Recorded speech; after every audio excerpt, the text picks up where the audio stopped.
to Indiana Sports Beat Radio. So for the thousands in attendance and the millions watching around the world.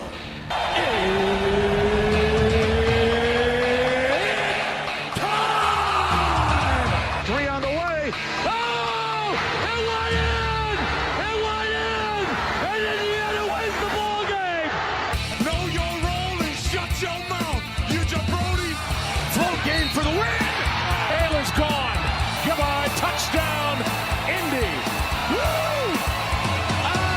IU. America. They got a football team now. It's pretty simple. I win. Google me. You know that I'm the cream of the crop. Oh, now, here's Jim Coyle. Welcome to Everybody, welcome in. Eugene, Oregon for Indiana and Oregon. Number 3 and number 7 today. The biggest game in the country.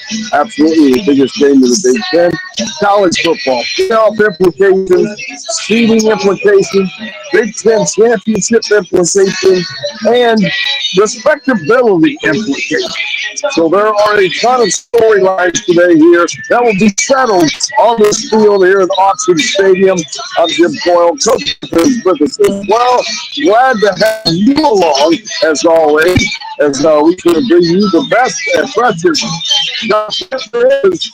And, Coach, this is for as formidable of a stadium as I have heard, which I have no doubt that it is. It's a very cool, unique step. It is a nice bowl higher on one side, but the people are so friendly, and I'm still wearing my back. I don't even know why. The people are so friendly. It's not even. I can't even put it on. There's Oregon, and then there's the big old drop, and then there's whoever's next. But, I mean, they've gone out of their way to be unbelievably pleasant. Yeah, a great environment there in Eugene. Of course, we're seeing the environment now with the music and noise that is surrounding a big-time college atmosphere for these Hoosiers today. And I am so happy that they have rolled out the red carpet for you and all Hoosiers that are in attendance. And Jim, this is one of the things to talk about. Well, first of all, I want to get the sound right here. Is the sound? Am I not sounding good? Because I can't hear it. Well, the mic helped a lot there when you added it, and I think it's probably as good as you're going to get it with that noise in the background, with that music bouncing off the stand. So, I'll tell you what I'll try to do. I will try to. So it's not coming through the mic anymore. That's what you're saying. If we sort this out right now. Yeah, I think as far as right. you've got, I think we're good as they're going to get, bud. All right, well, you do the talking right now for me. Yeah, sure will. Yeah, today this game for Indiana is the number 7 ranked Hoosiers take on the number 3 Oregon's Ducks there in Eugene. And one of the key components to this game, of course, will be noise management for the Indiana Hoosiers, which they've already kind of addressed with their game in Iowa City 2 weeks ago, with the way they handled the offensive snap count and things of that nature. So I don't necessarily think it's going to be too much of an issue today, as they've prepared for it and played in an environment like Iowa Stadium, Kinnick Stadium 2 weeks ago. But the biggest thing today is going to be, can the Indiana Hoosiers, number 1, establish a running game and utilize the RPOs to keep the Oregon defense honest, and can the Indiana offensive line protect Fernando Mendoza enough to get the ball down the field, because they're going to have to take some risks vertically with EJ Williams especially. And is this a game that Golden State becomes a factor in this offense because of what he brings to the table as a receiver?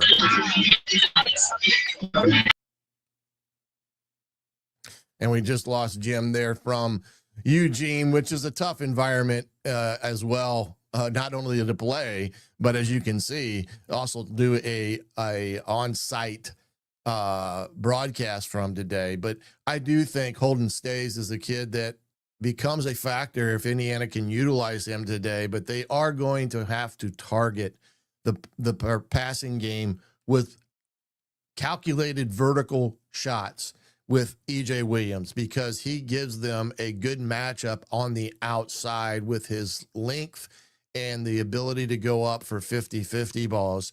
And if Indiana can do some back shoulder throws, not something that I don't think necessarily Fernando is overly comfortable with, I do think they can push the ball down the field vertically. We heard all morning on ESPN College Game Day, and of course Nick Saban's piping in about this Oregon defense, and Dan Lanning, who is a disciple similar to what Kurt Signetti is, having been on Saban's Alabama staffs, about this concept of what you have to do to play an Indiana offense. And that was having what we call split safeties, middle field open, because he thinks that's what Oregon needs to do to bait Indiana into more run opportunities, and then allow their defensive line, who he thinks are big and strong, to dominate the offensive line from Indiana.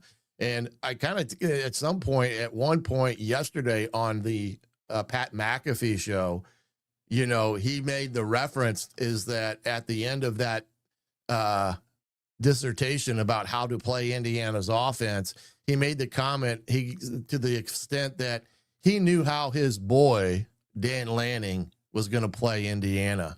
So I don't know if Kurt Signetti and Coach Saban are necessarily on great terms, but he made that comment about how he feels Indiana was going to have to play this. The Oregon defense was going to have to play this Indiana offense. But we'll see what all happens today with them in that respects. But you're correct there, Fives left with Penix and what they did in previous things. And then we're trying to get Jim back in here, hopefully. We'll see if I can. Can you hear me now? I can. Can you hear me? Yes, I can. It's a little faint, but I think it's good enough that we can have that conversation. And I was talking while you were trying to get yourself in a better position there about Indiana's offense, and the ability to run the football today will be a key factor on Indiana's ability to move the football on this Oregon defense. And a day for like a Roman Hemby to be that guy, along with Deron Black, to help establish a running game for this Indiana Hoosier offense. Yeah, I think there's a couple of things that is going to open up the Indiana offense. It's also going to slow down. But might get tough going. Trust of Oregon for deep, and it's better knowledge in the league, and it's going to be a relentless battle. But if they can make some adjustments in the offense, which I think maybe they made the offense back. And Mendoza already has the highest release for a quarterback in the so they're just going to have to be able to. We're going to have almost a perfect team. We're going to need some help from Oregon. Oregon is deep team. Yeah, that's hard to say. They have a deep talent. They're deep, and they're good. They're home. That is a concern for me to the offense of getting into a situation where if it's not a fourth down, it's like you've got that. But it's only when you need to get into a situation where you see all the ball out. But that's the new point. They don't do it. So there you go. Audio is bad. I'll let you kind of fiddle around with that there, Jim, in here in a second, and push you backstage here and bring you back on when you feel like you got it back to normal again.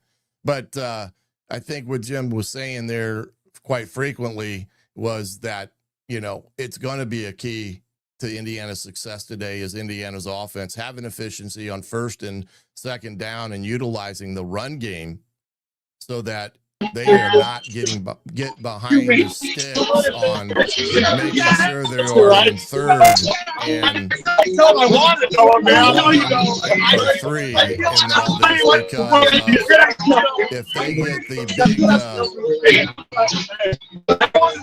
third and long today, quite frequently it's going to be tough for Indiana to really have any success offensively if they're consistently behind. Can you hear me any better now?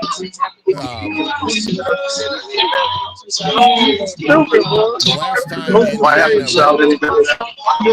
go ahead, Jim, and say some things here, and I'll see if I can tune you in. How would you sound if I sounded? It's still kind of choppy. I don't know if you've got that mic that you had initially, because that seemed to be the best.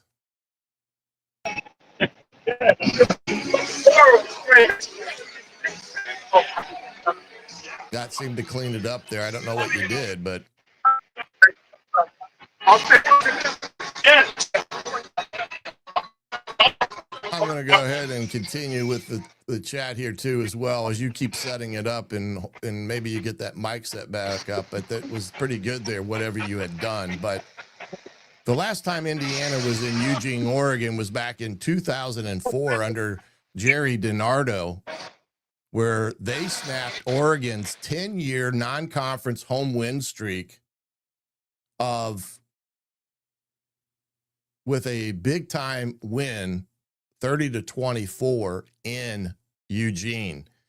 Can the Hoosiers do that today? Because right now, Oregon has been a big-time home field team, and right now, I believe they've won 31 of their last 32 ball games in Eugene. So that is a big thing that was pointed out this morning. And of course, bear with us here with Jim and the audio as such within the stadiums, because you get that noise bouncing around off the stadiums, and it's hard sometimes to get that clear audio with what he's trying to do. So as we navigate these pregame scenarios, just kind of bear with us in some of that aspect of things with this audio today.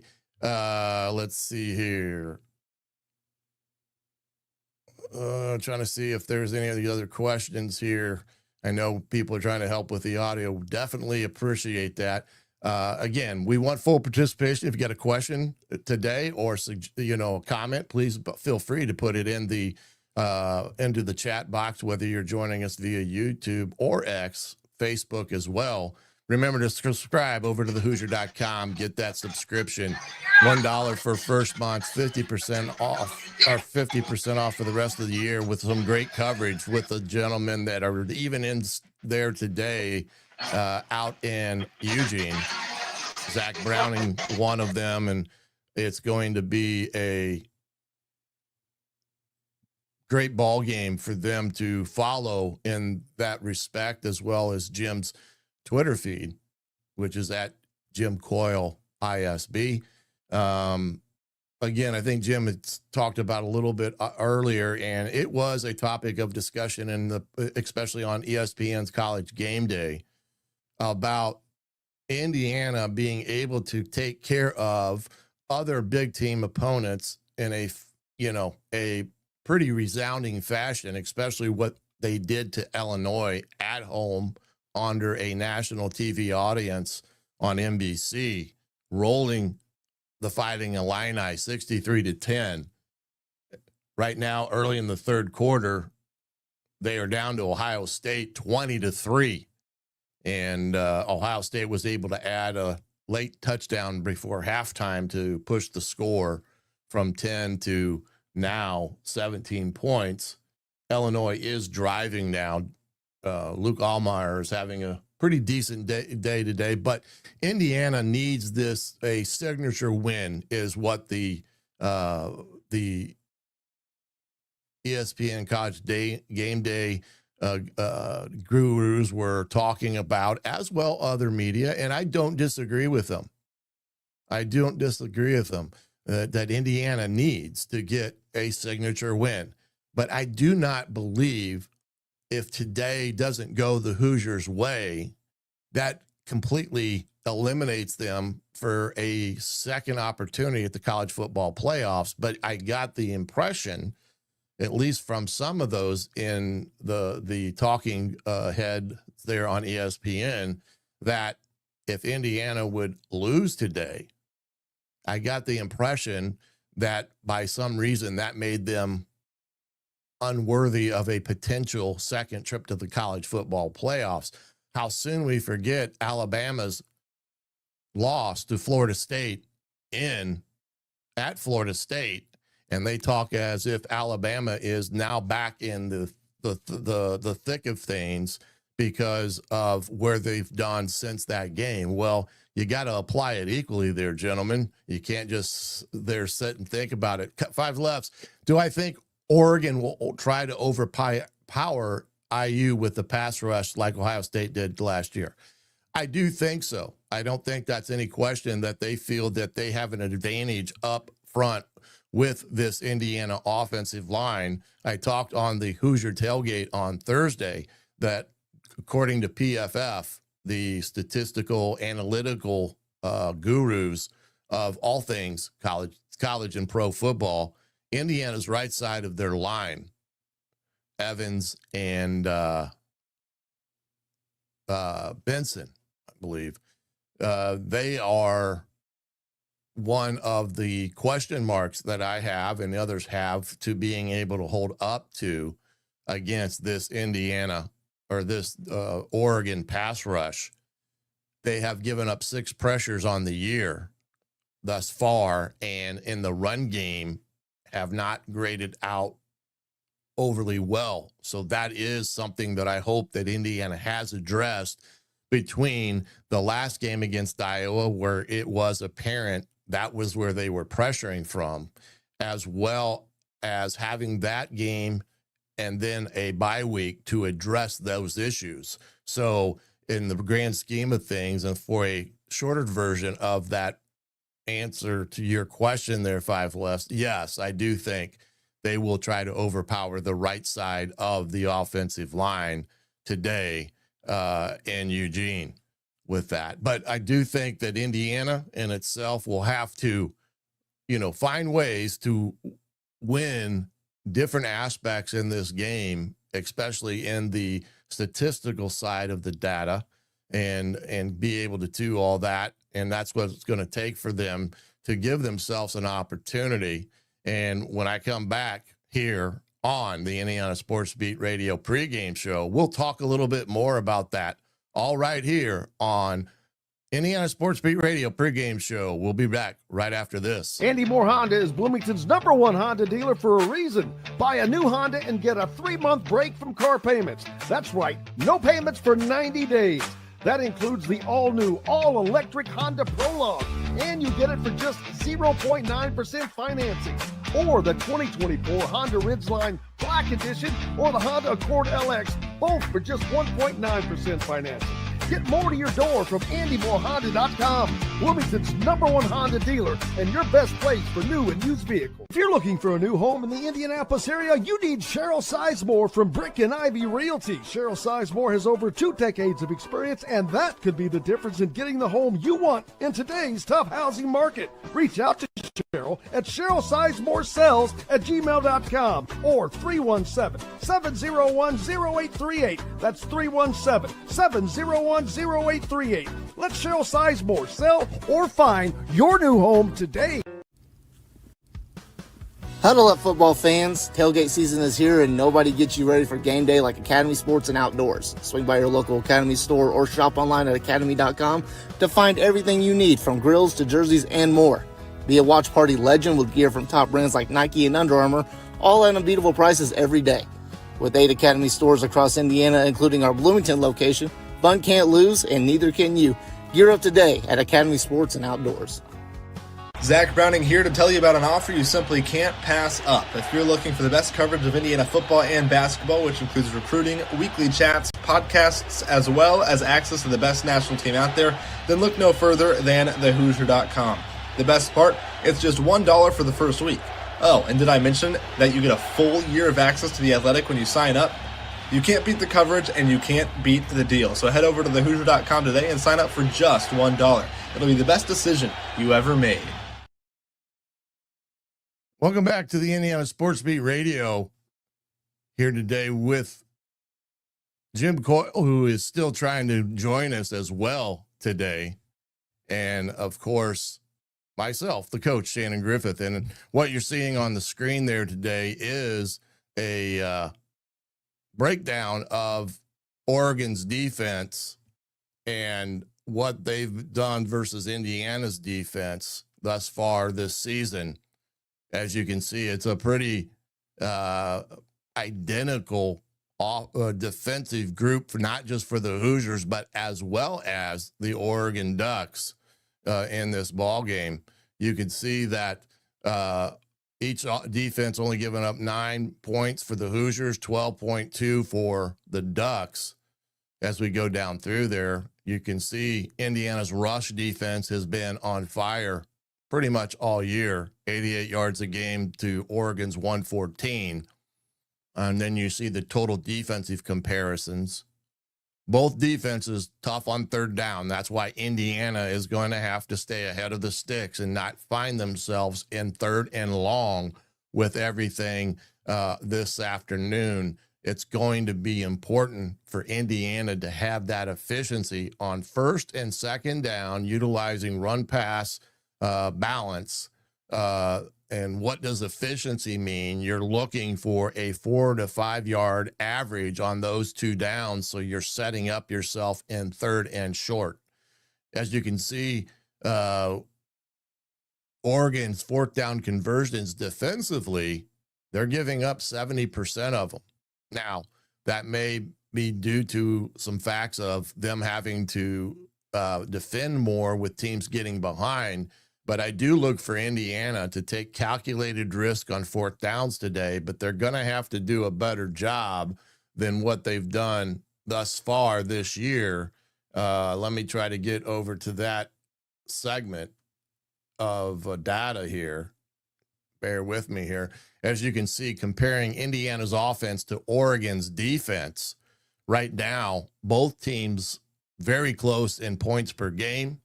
Indiana an advantage in the rushing yardage department. And don't forget, this Indiana team had 4 straight games of 300 yards or more rushing against Iowa. A lot of people want to point out the 104 yards that Iowa's defense was able to keep Indiana at. They also forget to put in there that Indiana took a 45-yard loss on a safety to end the game. And that really should not have been there with that aspect of things. So Roman Henby against Iowa, 15 carries, 88 yards for a 5.7 yard average.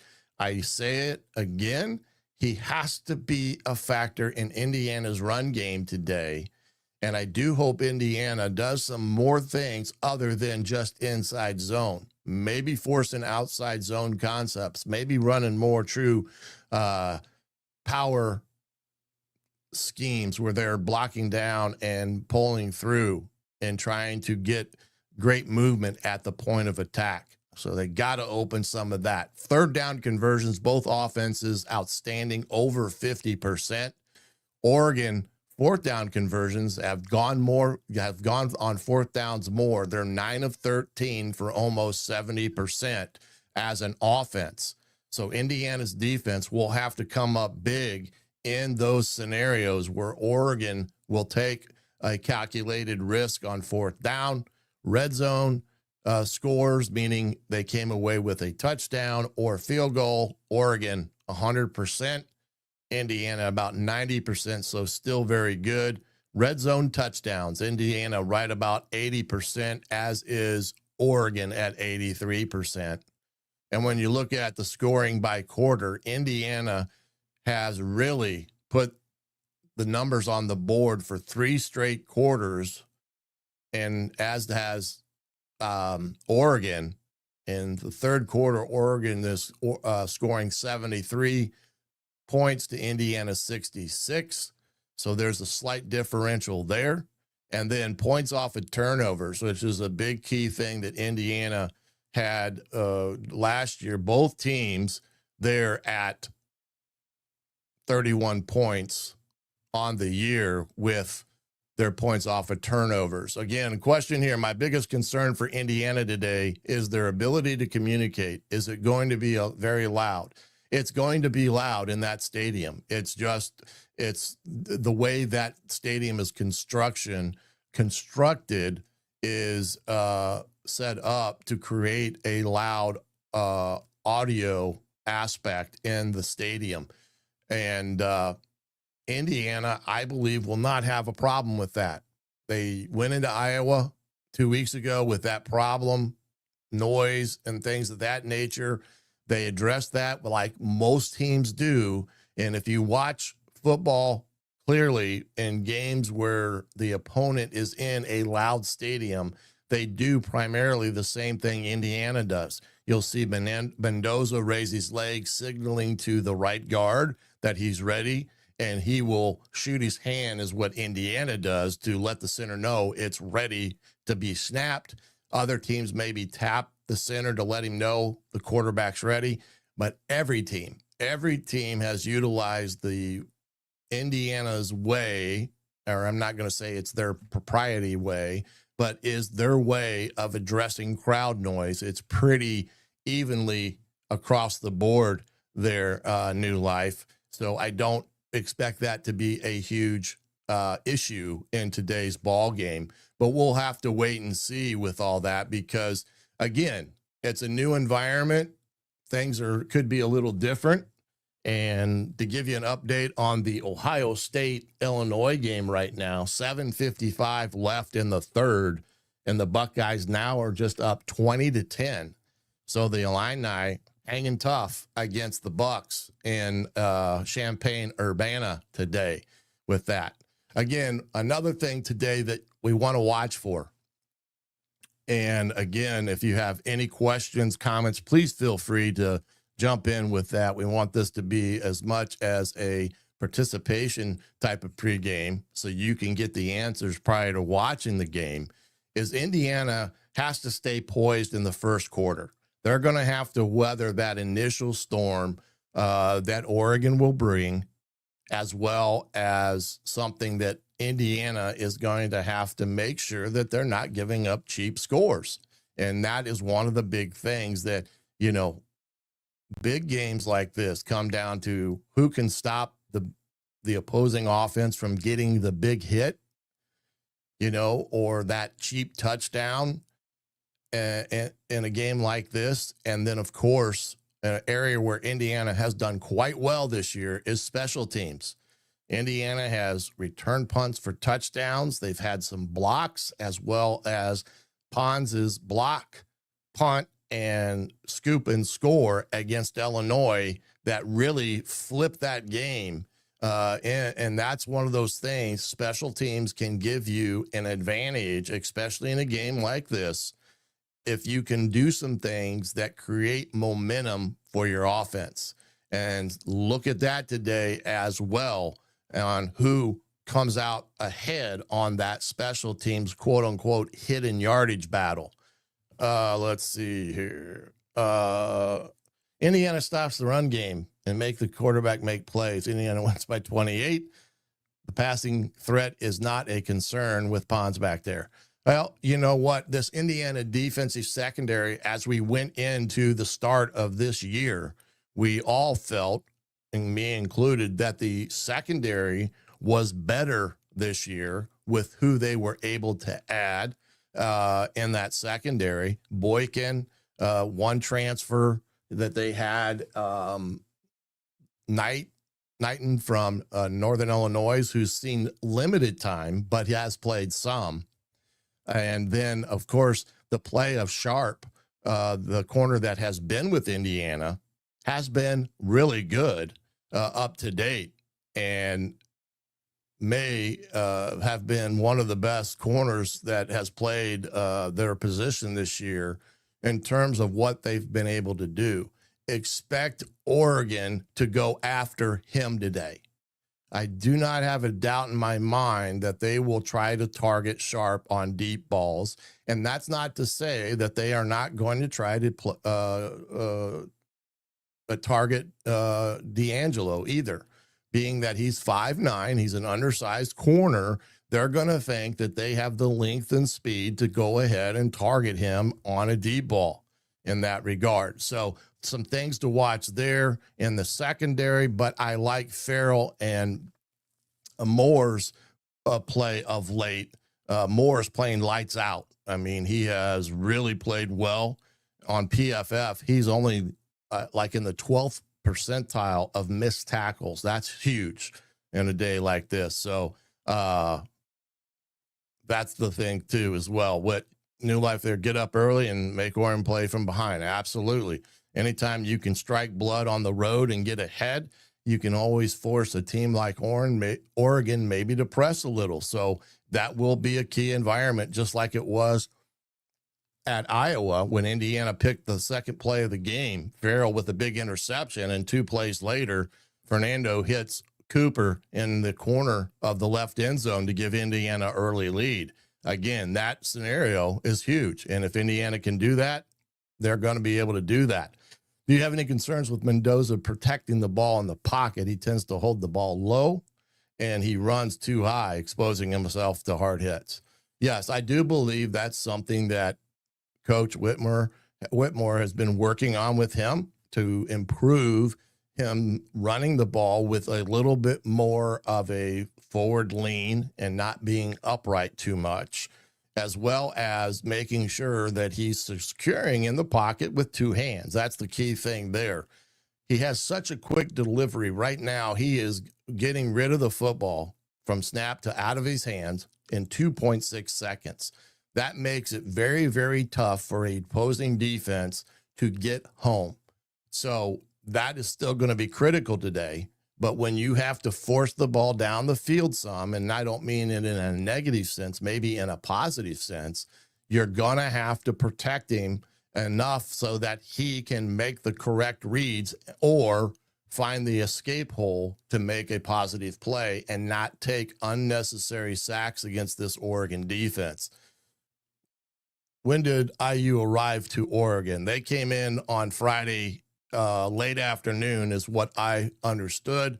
SIG does not give too much credence to the West Coast, East Coast travel issue, and rightfully so. I don't think it's over a big issue.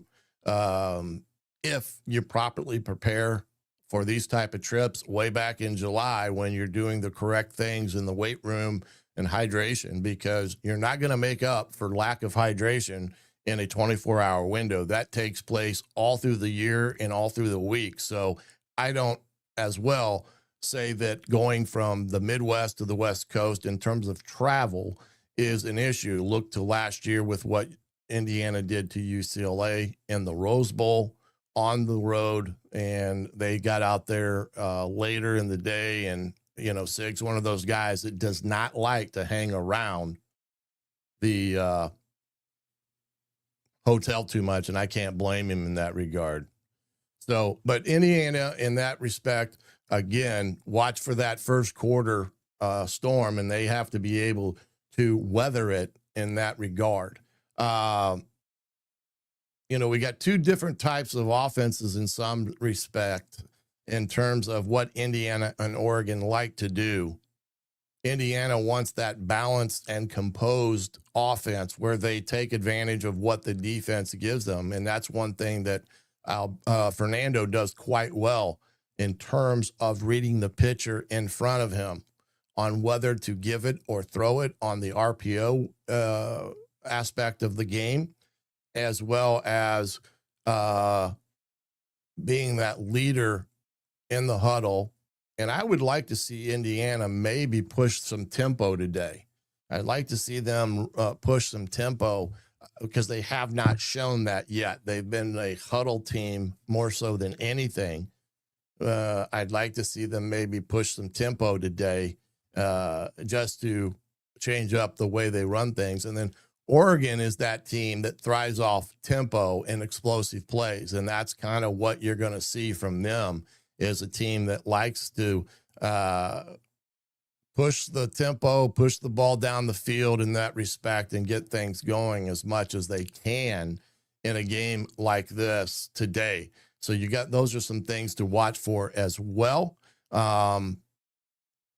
Indiana, we talked about the 3-game gauntlet. This is that third game of it. You had Illinois and Iowa, the first two, which Indiana passed that test. In order for them to head to Eugene with a 2-0 record in those 3 games, I do believe Indiana's playing on some house money, in the sense that if they had lost one of those 2 ball games, this would have been a must-win type of game for Indiana. They can go there knowing that they can play loose and let it fly within the system, fast, physical, relentless, against this Oregon team, and not be in that situation right now where they have to have a must win. And they've approached it as such this week. So, well, okay. Yeah. Go get there Friday afternoon, go through a quick walkthrough and go to bed, get up. Yeah. Normally on the road, what your routine would be, and I'm not quite sure what Indiana's true routine is under Signetti. We would normally travel on a Friday when I was at Ball State, whether it be by bus or flying, and we would try to get there where we could have field availability. That's usually around 4:00 is when they do that.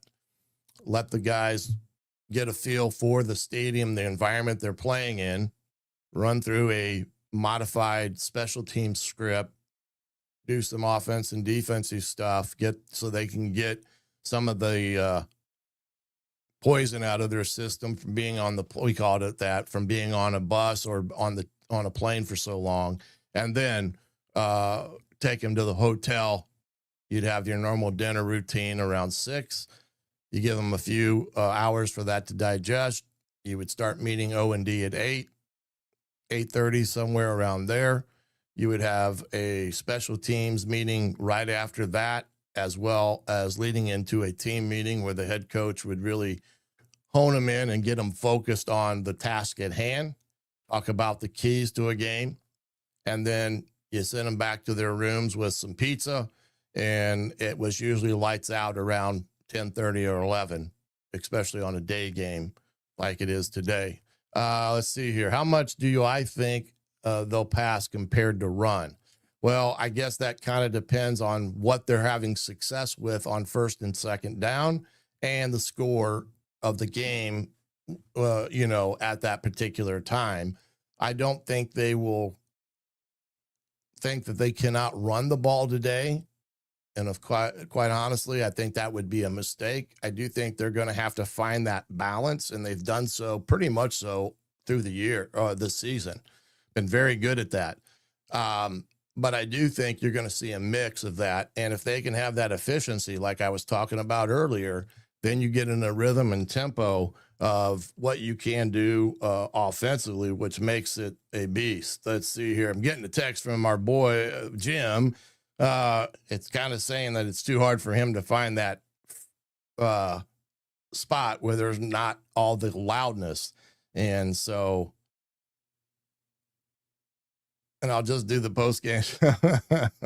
Well, again, like I said, this is kind of a thing that we've added to our repertoire on game days outside of just doing the post game show, trying to get some of this pregame atmosphere, as well as talking about some of the keys to this ball game. But when you look at it, back to that question, I don't necessarily think they're going to have more passes versus runs, but that does depend on the timing and situation of the ball game that it evolves. If they can get into a rhythm, and that's one thing they fought against Iowa, is getting into that rhythm offensively, then I think it bodes well for Indiana, as Ohio State is on the 1 yard line, 4th down now, trying to get a big score to move the game back to a 17-point ball game. Okay, let's see here. We got here the two big games last year. Indiana seemed a little too conservative and let Mendoza out of his shell and hit his targets. Yeah, I don't disagree with you on that approach. And remember this about Indiana's offense. It is an oversimplistic offense when you look at it from a coach's perspective or even a fan's perspective, because Indiana is a inside zone RPO team that usually that's what they're running 90% of the time. If I had to say what is my one critical aspect to what they do or Coach Shanahan does, and remember, Coach Cignetti's heavily involved in this offense, is I'd like to see them have more in their repertoire offensively in the run game, trying to, have some of those power run games, because it's very difficult to run inside zone in the red zone or on the 5 or 4 yard line when you got 6, 8, 9 bodies at the point of attack. You got to have the ability to block down, pull guys, and run through and do things like that, utilizing the tight end as well, where you can get 3 guys at the point of attack sometimes to run the power run game. And you can still do your RPOs off of it. It's not saying that it's a make or break. So that would be my one criticism in that respect with the offense to date. And I do think they need to start running some true play action, hard play action type of passes to throw it down the field. But I also do think they have to move the launch point for Mendoza to keep Oregon off balance and not just think he's going to be in that pocket for drop back quick game in that regard. Yeah, he does have the ear insert. So I think the biggest thing there is when you get into those environments, it does create issues, especially down on the field, because you have all the electronics around you. Everybody has a cell phone nowadays, and that has a tendency to really cause some issues, especially with a cell phone when you're trying to kick video out of it as well. And it's very hard to do something like this in a press box. They really don't want you doing that type of thing. So we'll have to figure out some other ways to make this happen and moving forward, especially when they're at IU. I don't think they'll have that much of an issue there, but we'll see. Oregon ranks 3rd against the pass, but 38th against the run. And you're correct, New Life, and that's what we were discussing earlier. Indiana needs to really establish a run game today. And so they can, and that's why I think Roman Hemby is a big part of that, not just in the run game. I think he can be a big part of it in the pass game to kick the ball outside to him on, check down swing passes and use calculated screen game to help the rush of Oregon and keep them from just blowing up field. Now you got to, those type of things don't always happen, in an easy fashion. You really have to set them up and be really keen in what the defense is doing. So it'll be important that those people that are around Coach Shanahan today can help in that regard with play calling and such. You know what? We're going to take a quick another break here. We'll come back. We'll kind of finish things up with this afternoon's ball game and talk about what are some things that Indiana will have to do in order to get a win on the road in Eugene, Oregon against the Ducks. So stay right tuned to more Indiana Sports Beat Radio pregame show right after this message. Know a team or group needing a fundraiser? Boost Fundraising raises more money faster and offers the most unique and user-friendly online fundraiser in the nation. Your team receives personalized fundraising pages for each team member. Free team-branded promo gifts shipped to each donor. Boost Fundraising does it all. Sports teams, marching bands, charity causes, and community groups. Go to boostfundraising.com and be sure to enter the promo code COYLE, that's C-O-Y-L-E, to receive a discounted fundraiser. Whether it's a night out with the family, after work with colleagues, or catching the game with friends, Bubba's 33 is the place for you. Bubba's 33 offers a mouthwatering menu of selections that are all made from scratch every day. The portions are big, but the prices are small. And with over 50 big screen TVs, you'll never miss the big game. Bubba's 33, pizza, burgers, beer. Zach Browning here to tell you about an offer you simply can't pass up. If you're looking for the best coverage of Indiana football and basketball, which includes recruiting, weekly chats, podcasts, as well as access to the best national team out there, then look no further than thehoosier.com. The best part, it's just $1 for the first week. Oh, and did I mention that you get a full year of access to The Athletic when you sign up? You can't beat the coverage and you can't beat the deal. So head over to thehoosier.com today and sign up for just $1. It'll be the best decision you ever made.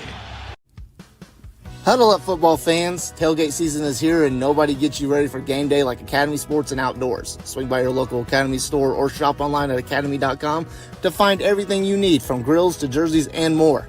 Be a watch party legend with gear from top brands like Nike and Under Armour, all at unbeatable prices every day. With 8 Academy stores across Indiana, including our Bloomington location, fun can't lose, and neither can you. Gear up today at Academy Sports and Outdoors. Welcome back to Indiana Sports Beat Radio. Here, before the Indiana Hoosiers take on the Oregon Ducks from Eugene, Oregon. Thank you for joining us today. Unfortunately, Jim had some audio issues and such, so he had to kind of drop out, but that's okay. We'll make sure that we try to figure that out the next time and get things correctly on that. As I said, we were trying to do something different here the last couple of weeks, and that's going to be something that we'll try to get better at. But make sure you join us 30 minutes after the game today, as we will be back for the post-game show, where we'll have everything in this game today broken down and talking about. And again, like I said, thanks for joining us today. The dates of the faced weak passing attacks. Can they handle IU's passing attack? Yeah, Robert. Again, it's gonna be one of those things, is if Indiana can protect Mendoza and trying to find a real threat, I do believe Indiana can have an effective day in the passing game. It's going to take the situation. Can they protect him? And B, can the offensive receivers, Cooper, EJ Williams, and Surratt, can they win against their coverage there? Quick update on scores. Ohio State did score to go ahead 27-10 in the fourth quarter and just recovered a fumble after Luke Altmaier dropped the one in the pocket, as Fies Left was asking that question earlier. And how about UCLA? They are in East Lansing, Michigan, beating the Sparty 38-13. And while I don't like to look ahead, remember, after this ball game, Indiana will face both UCLA and Michigan State, and UCLA right now has seemed to find the right makeup with the new head coach and new coordinator there in UCLA, and they're laying it on the Sparty today. Here are some things today that I think are important in this ball game against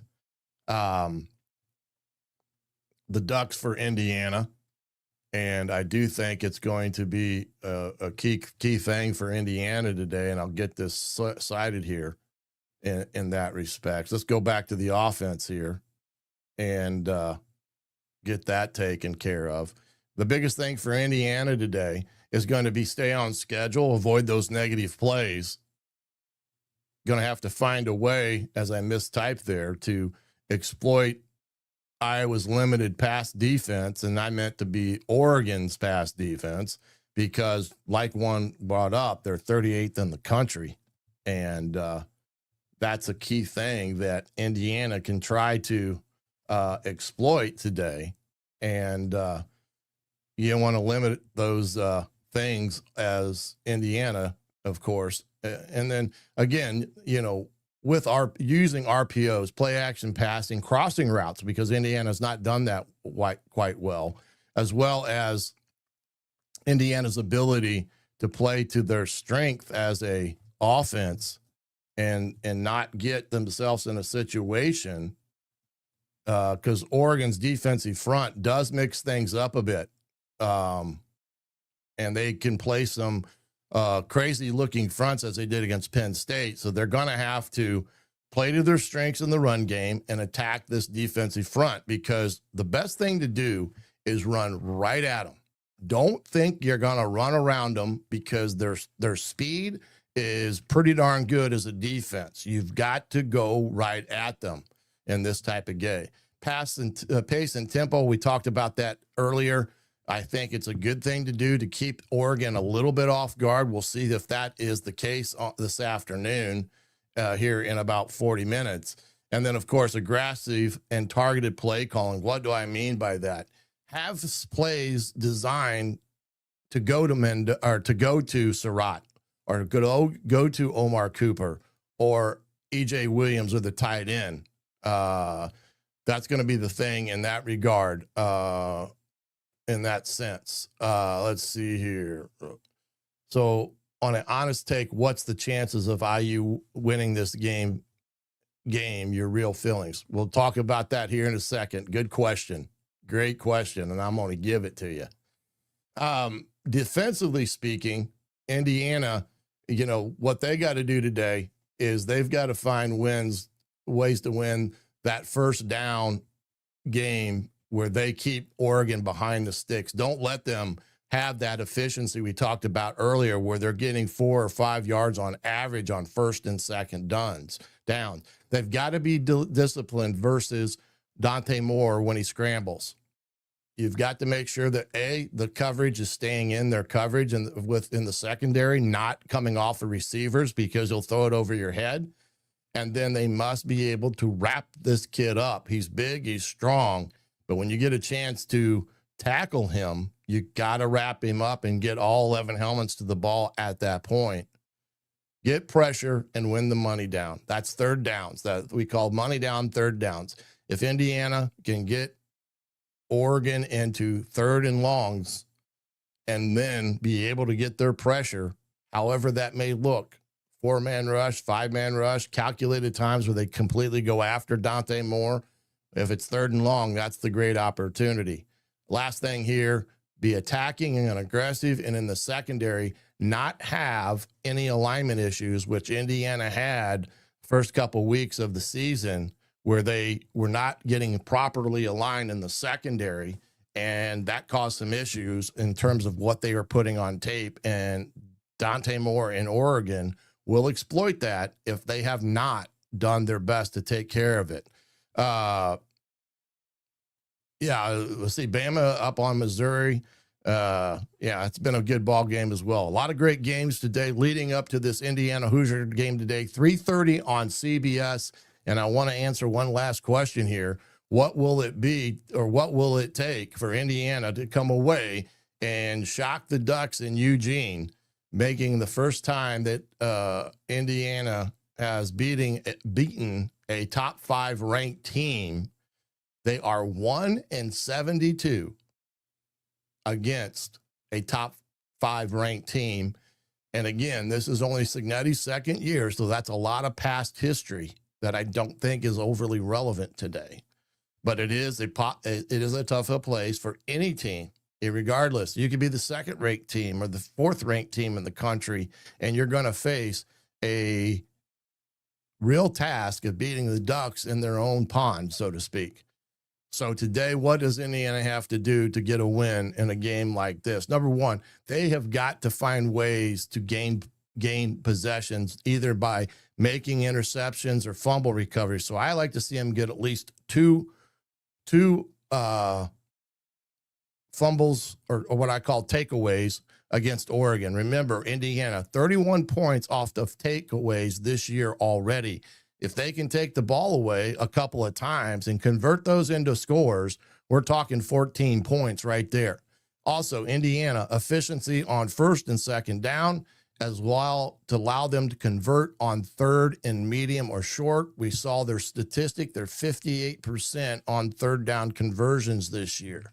Huge thing in this ball game for them to stay on that schedule. We talked about having the attacking mentality, offensively, defensively, must be on the forefront of every kid's mind today. Be attacking, be disciplined in what you're doing, and all above else, let it fly, guys. Let it fly. Turn it loose. You have everything to gain and nothing to lose this afternoon in Eugene. And then in special teams, I want to see an opportunity where they either score or set up a score for this Hoosier football team today.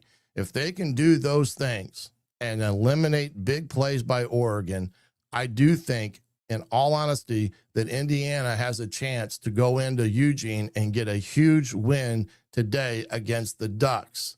Now, if the script is flipped and they're not getting turnovers and they're themselves turning over the ball and they're not being attacking and aggressive and their special teams are not doing the things that they need to do in terms of coverage and tackling in space, it's going to be a long day in Eugene for this Hoosier ball club.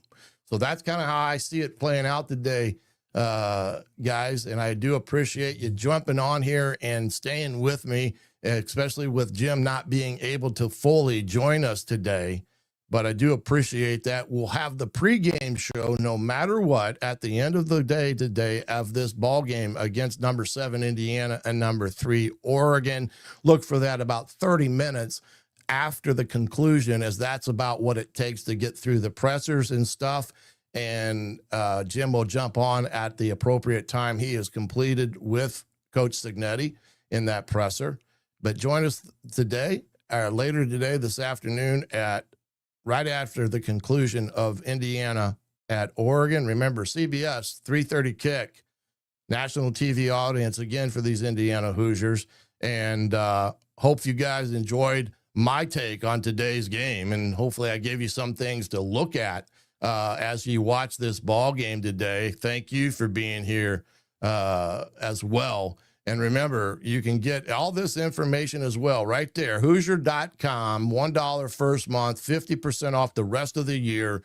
Zach Browning, Kyler Staley, I do believe, are the two other individuals covering this game today, but all the Hoosier staff will be watching and updating their Twitter feed. You can follow me at Hoosier Tailgate or at Coach Griff 55.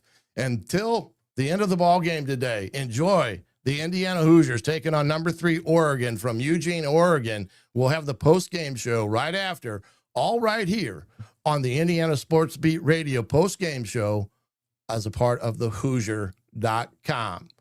Good afternoon, everybody. And as they would say, go Hoosiers. Thanks for listening to Indiana Sports Beat Radio.